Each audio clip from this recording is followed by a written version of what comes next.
كان الزمالك كسب الماتش كان هيتكلموا في النقطه دي؟ لا بص، ما كانش هيدوك حقك نمره واحد. طب ليه حسام ابراهيم؟ انا عايز برضه اوصل لنقطه، ليه حسام ابراهيم دايما يعني في هجوم عليهم او في قسوه شويه لما بيحصل اي حاجه، ودايما التحميل هو لحسام ابراهيم، وفي نفس الوقت برضه معلش اسمح لي كده ان انا مش عايز ادوق يعني يعني ايه، مش عايز ازود شويه السلبيات واقول الهجوم ومش عارف ايه. برضه العلاقه ما بين نادي الزمالك والانديه اللي كانت بتشجع نادي الزمالك زي خط القناه سيئه، وزي ما شفناها في بورسعيد. احنا عايزين نتكلم بس نتكلم في الجزء الاولاني قسوه دايما على ابراهيم وحسام، عشان في ناس زعلانه ان انت راجل. انا وحسام يعني بنحب شغلنا، عندنا ضمير، ما بعرفش نافق، ما بنعرفش نتصل بصحفينا اللي امهم. الصحفي اللي اتصل بيا بياخد سؤال بتكلم معاه باحترام، ما اعرفش ان انا اجامله، ما اعرفش فيه. وانا انت عارف معظم الصحفيين عارفين، في صحفيين في كل مجال، في ناس محترمه وفي ناس بتلعب على الوجوه والوشوش، وناس بتحب انك انت كلمه كويسه، تليفون كويس، هديه كويسه. احنا مش بتاع ده ولا ده ولا ده، احنا بنتكلم باحترام مع الناس. الصحفيين المحترمين وهم عارفين نفسهم بيتعاملوا معانا كويس، مجموعه محترمين من دون ذكر اسامي، عارفين. احنا كمان ما بنعممش، يعني بنقول ان انت بتتكلم على جزئيه معينه في اي مجال، في كل حته. ما احنا في موظف محترم، وفي موظف مرتشي، وفي رياضي محترم، وفي رياضي مرتشي ما عندوش ضمير، وفي مدرب بيقبل رشاوي من اللعيبه، وفي مدرب بيحترم نفسه، تمام، وفي مدير كوره بياخد عمولات على اللعيبه بتاعته، وفي مدير كوره بيعرف ربنا وعارف شغله ايه، وفي رئيس نادي بيبيع النادي بتاعه عشان خاطر مجاملات لنادي تاني، وفي رئيس نادي بيشتغل بما يرضي الله. يعني انا بتكلم، وفي رئيس جمهوريه تقصد حد معين، وفي رئيس جمهوريه. انا بتكلم عامه، في رئيس بلد بيبقى محترم، وفي رئيس بلد تاني مش محترم. عامه في كل الانماط، في المجالات، يعني انا بتكلم يعني. تمام. فاحنا بنشتغل بضمير. في ناس كارهه نجاح حسام ابراهيم، في ناس ليه ازاي الناس دي ربنا راضي عليهم من غير ما لف ولا دوران ولا نفاق ولا اتصالات ولا تليفونات، بيشتغلوا. ربنا بيفتح لك شغل وضمير، يعني على مستوى احنا لعيبه، ربنا كتب لنا ان احنا اكتر بطولات، اكتر انجازات، لعبنا في اعلى مستويات. لما شرف كبير انك تلعب في نادي الزمالك وتلعب في النادي الاهلي، ده شرف كبير جدا. مش اي حد يلعبه وينجز فيه. في ممكن ناس تخش النادي الزمالك وتخش النادي الاهلي زي ما دخلوا زي ما طلعوا، انما انك تعمل بصمه هنا وتعمل بصمه هنا وتاريخ هنا وتاريخ هنا بتزعل الناس. لما تروح على مستوى العالم، على مستوى العالمي، تلعب في اكبر بطولات اوروبا وتلعب في انديه اوروبيه، وتبقى عندك شخصيه مظلومه رياضيه تتكرم على مستوى العالم وياخد احسن لعيب في تاريخ القاره، تمام، وما فيش البلد بتاعته ما تكرمهوش ولا الاتحاد بتاعه يكرمه، دي كارثه. ما دي من ضمن الحاجات. عد الاسباب، عد شوف الناس دي انت ليه احنا بيتعاملوا معانا ليه كده؟ انت لو من ورا قلبك، لما عندك شخصيه تشرف البلد، انه ده بيمثل البلد. حسام حسن لما بيمثل مصر، لما يجي الراجل ياخد احسن لعيب في تاريخ القاره على مر التاريخ وما يتكرمش في بلده، كارثه، مصيبه ولا على مستوى السياسي ولا على المستوى الرياضي. طب قول لي، يبقى هو ده الكره، لانك انت بتنجح وبتجتهد. انا داخلين نادي الزمالك، واحنا داخلين نادي الزمالك، والناس كتيره قوي مش عايزين نخش نادي الزمالك، من جوه الزمالك ومن بره الزمالك.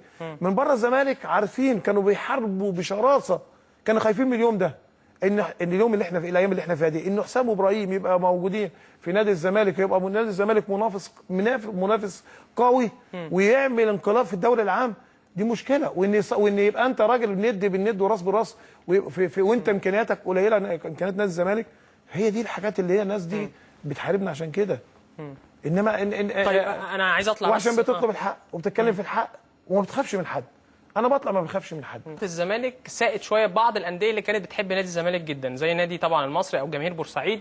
يعني اول مره اشوف نادي الزمالك يروح بورسعيد بيحصل له يعني الهتافات والطوب والحاجات دي. هي المشكله اللي حصلت في يعني ما دي برضه يا كابتن، انتوا لعبتوا في النادي المصري وعملتوا برضه انجازات كتير في النادي المصري. لا وتعبنا، بس برضه انا عايز اخدها من جنب عشان ما ابقاش في صفك. بس يعني هل انت وحسام حسن ما بتحسوش ان انتوا في حاجه غلط برضه؟ لا انا اسالك انت السبب ايه؟ السبب ايه السبب؟ اتقال ان النادي المصري في ماتش 1-0 حسام حسن راح للجمهور بعد ما جاب الجون ومش عارف، او عصبيته وانفعالاته بعد وهو دايما يعني دايما حسام ما راحش. هقول لك في استاد القاهره. ومره ثانيه او حاجه ثانيه انا سمعتها، قال لك ان المصري كان مهدد بالهبوط السنه اللي قبل اللي فاتت، ونادي الزمالك يعني كان كابتن حسام وكابتن ابراهيم كسب المصري في بورسعيد، ويعني عمل ماتش تقيل عليه. ودي لازم ارد عليك، لازم اي حد يلعب يعني. ارد عليك بالظبط، ارد عليك. ما هو السؤال الثاني ده السؤال الاولاني انا مش مقتنع بيه. السؤال الاولاني تمام، الماتش المصري الزمالك والمصري في الاستاد اللي هو الدور الاولاني. تخيل انت جمهور المصري جاي يشتمنا انا وحسام بأمنا بطريقه مستفزه وصعبه جدا. جمهور الزمالك اللي قاعد في ملعبه ساكت، ودول شغالين شتيمه بطريقه رهيبه جدا عليا انا وحسام. ايه السبب؟ الجزئيه الثانيه لما جبنا عمالين يشتموا طول الماتش، لما جبنا الجون في الاخر خالص ده 1-0 في استاد القاهره الدور الاول، حاجه والدنيا موجوده ولا حاجه خالص. انت بتوري اللي كان بيشتمك بامك، فهتقول لنا ربنا، يعني انت فاهم ان في ربنا رد عليكم. بس العلاقه مش كده ما بينكم برضه جماهير بورسعيد يا كابتن ليه ابراهيم؟ بتشتمونا؟ طب ليه بيشتمونا واحنا ناس؟ احنا في بورسعيد الله يرحمه الحاج سيد. بص، الحاج سيد ده الوحيد اللي عمل بصمه، ولا حد قبله ولا حد بعده هيقدر يجي بعد الحاج سيد. الحاج سيد متولي في بورسعيد راجل بيشتغل بضمير، وراجل تعب ومات، يعني مات عشان كان المجهود اللي كان بيعمله سفر كل 24 ساعه كل 48 ساعه عشان يروح شغله في البانيا ويرجع تاني ويجيب فلوس عشان خاطر النادي. بس استاذ كامل ابو علي برضه عامل شغل وعامل فرقه كويس، ماليش دعوه بحد. يعني البورسعيديه برضه بيحبوه جدا وعامل فرقه كويسه السنه دي للنادي المصري. ماليش انا بتكلم الحاج سيد اللي صرف، ما تجيليش واحد لسه بكام شهر يشتغل ماليش دعوه بحد يعني. انا بتكلم واحد كام سنه كان بيبيع لو معاه عربيه بيبيعها لو معهوش فلوس عشان خاطر النادي المصري. باع شقته اللي في بورسعيد عشان كان ساعتها معهوش فلوس يدي اللعيبه. في مواقف كتير عندك تقدر ناس محترمه في بورسعيد تسالهم.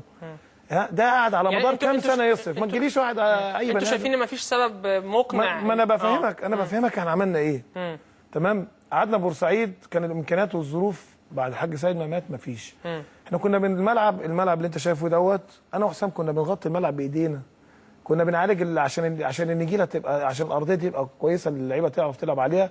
كنا احنا اللي بنبعت فلوس نجيب اللي هي الحاجات السماد والحاجات ديت، والناس في بورسعيد معروفين الاداريين موجودين، وكنا بنغطي الملعب بايدينا عشان نحافظ عليه في الشتاء. كنا بنغطيه بالبلاستيك ده، كنا بنطلعه انا وحسام بنفرده عشان خاطر نحافظ على الملعب.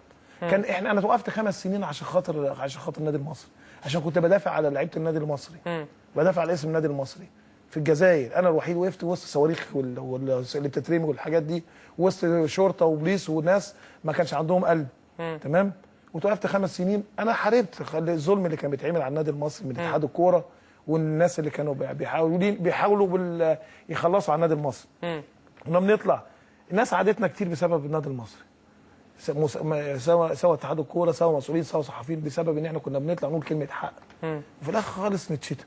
ادينا النادي المصري مرغني واحمد مجدي، وكانت انديه كتيره جدا مصممين ان هم كانوا نفسهم ان احمد مجدي والمرغني يروحوا فيها انديه كبار وانديه عندها فلوس كتير. ما رضيناش، قلنا الاولويه للنادي المصري. تمام. طب انت شايف ان انتوا لو انتوا محتاجين احمد مجدي والمرغني كنتوا هتسيبوهم للنادي المصري، ولا انتوا يعني كده مش محتاجينهم في الزمالك؟ عندي عروض احسن. عندك عروض انديه ثانيه؟ انا عندي عروض احسن ان احمد مجدي والمرغني من الناحيه الماديه اكتر من النادي المصري طبعا. بس حبكم في النادي المصري، حبنا في النادي المصري. بس احمد مجدي كان عقده خلاص خلص. لا، فاضل له سنه. يعني احمد مجدي على قوه الزمالك دلوقتي؟ لا، هو الزمالك استغنى عنه. فاضل له سنه وانا بعته. انت بعته نهائي مش اعاره زي احمد المرغني، لان هو كان مصمم عايز يمشي. وكان عندي اكتر من عرض، كان في انديه كتير مش عايز اقول اساميها. تمام. والمرغني نفس الشيء. انا اقول لك موقف يعرفه ناس قليله جدا. المرغني طبعا لسه صغير، لعيب صغير. المرغني زي الايام ديت كان في شهر الدنيا ماضي في الزمالك. يعني لعيب يتوقف. انت عارف عقوبتها يعني ايه؟ عقوبتها ايه؟ هيتوقف. مين؟ فلوس. مين اللي توقف؟ احمد المرغني. ومين تاني؟ المصري. مش دي واحد دولي، الاتحاد الدولي. وفي الاخر وتغاضيت عن الحته ديت، قلت معلش عشان الناس دي العلاقه اللي بيننا وبينهم، والعلاقه اللي ما بين النادي المصري والزمالك ومجلس الاداره، ما رضيتش افتح الموضوع معاهم. دي لو هيتعاقب فيها النادي المصري عقوبه صعبه جدا، انك بتمضي مع لعيب ماضي 5 سنين في وقت غريب جدا، ولعيب صغير واللعيب هيتاذي. انا بالنسبه لي اللعيب يتاذى عشان يعني انت المواقف دي كلها بتبين ان انت بتحب النادي المصري. لكن ارد لك على الموقف كمان اللي انت اصل انا معايا تليفونات برضو عايزه تشاركنا، وفي نفس الوقت في اسئله كتير عايز اقولها للكابتن ابراهيم. اتفضل. مش عايز تليفونات عشان احنا نتكلم برضو. طيب خلاص بلاش تليفونات. الموقف اللي هو السنه اللي فاتت نادي الزمالك كان بيلعب في بورسعيد وكسب 3 ولا 4 تقريبا. لو تفتكر احنا كنا جايين من المركز ال 14 ونادي الزمالك بعيد عن بطولات افريقيا بقى له 4 سنين. صح؟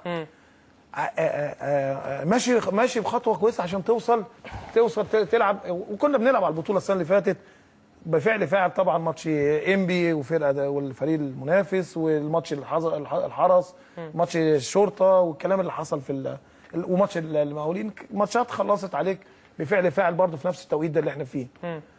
فانت لازم كان وراك بتروجيت وراك مش عارف انبي وراك الاسماعيلي وانت لازم تلعب على المركز الثاني عشان تلعب افريقيا، على الاقل تاخد مركز ثاني عشان تلعب افريقيا. فانت ما بين نارين، وما ينفعش ان انا اسيب انا لا ما ينفعش في اي موقف يعني، حتى لو في اي موقف. عيد اللقطات اللي حصلت، حسام وطارق سليمان والجهاز بتاعنا ما اتحركش من على الخط، ما اتحركش من على الدكه احتراما للنادي المصري. بقى نجيب اجوان ما حدش بيفرح. طارق سليمان، حتى طارق سليمان الناس لامته انك انت ازاي ماسك نادي الزمالك وحاطط وجبت جون ومش سعيد وحاطط ايده على وشه عشان هو ابن بورسعيد طبعا. تمام. وطارق وحسام ما اتحركش من على الدكه. طيب عايز اسالك سؤال بس. اتفضل.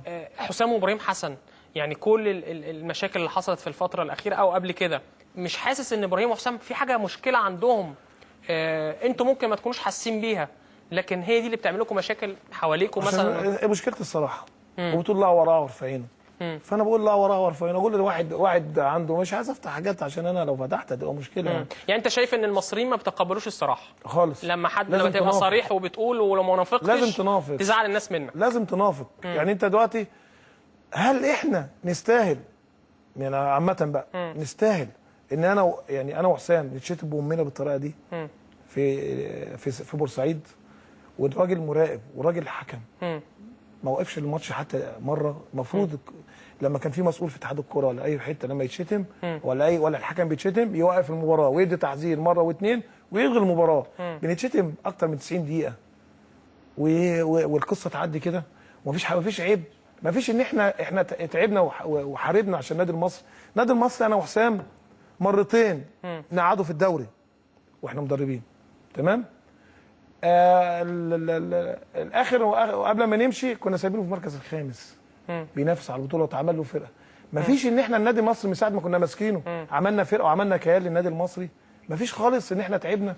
مفيش ان انا كنت هاخد 5 سنين زي ما قلت لك. تمام. احنا طبعا يعني بنتمنى ان جمهور بورسعيد والعلاقه ما بينه وما بين كابتن حسام وابراهيم، انا بقول لك انا برد كويسه. انت قلت مواقف كتير. انت وهو ده انما بروح الاسماعيليه الناس في انديه القناه زي ما بتتكلم، السويس والاسماعيليه ناس جميله جدا، والسويس ناس جميله جدا. ناس رغم ان احنا ما لعبناش هناك ولا عملنا حاجه، جمهور الاسماعيلي بيروح هناك احترام غير عادي، سواء كنا بنلعب مع الاهلي او مع الزمالك او مدربين. طيب عايز ارجع تاني للاحداث الاخيره بعد مباراه، والسؤال ده برضو يتعلق بيا شويه من ناحيه انا عايز ارجع لماتش المصري. هل ينفع معلش طيب ماشي. هل ينفع فريق راح يلعب ماتش كوره ورياضه نوصل نقف على المنفذ بورسعيد مش عارفين نخش؟ ما احنا اتكلمنا وشفنا الحاجات دي. ب100 عربيه شرطه، بعربات مدرعه قوات مسلحه، بصعقه، والناس عارفين. واسال بالامن كله بتاع منطقه القناه. عايزين نفتح صفحه جديده ما بين صفحه جديده ازاي؟ ما انا ما ضيعش. مش عايزين نكرر. لا انا مش عايز اضيع حق فرقتي. انا دلوقتي رايح العب مباراه. تمام. فريق راح يلعب كوره. انا بتكلم باسم الزمالك. راح العب مباراه. ما ينفع اللعيبه دي تتعرض للظروف دي؟ ينفع اقف تحت مش عارفين نخش بورسعيد لان الجو والدنيا وجيش وصعقه وبوليس يقول لك الجو صعب ان احنا نخش دلوقتي، نقعد ساعه ونص او ساعتين بره ونستخبى في الشوارع بتاع بورسعيد، ونخش اول ما نخش الاتوبيس يتكسر ونخش نستخبى في فندق من الفنادق اللي قبل الاوتيل لحد ما الجيش يفرق الناس. ينفع نخش الاوتيل الساعه 1 بالليل وانا المفروض الساعه 10 بالليل يكون اللعيبه متعشيه ونايمين عشان الماتش ثاني يوم؟ تمام. ده جو كوره؟ ليه؟ ليه كل ده ليه يعني ليه ده احنا يعني طب انت دلوقتي مش عايزك يا كابتن ابراهيم تحسن علاقه ما بين حسام. انا عارفين الظروف دي كلها في ناس محترمه يعني. انت دلوقتي بس عشان عايزين نخش في حاجات ثانيه قبل عشان في ناس محترمه زي ما كنا بنتكلم في الفاصل. تحب تقول ايه برضو لجمهور بورسعيد بسرعه كده عشان برضو الموضوع يعني انا حزين انا وحسام عايزين نصلح القصه وعايزين انا حزين. انا ما ينفعش اتصلح معاه وتشتم امي بالطريقه دي.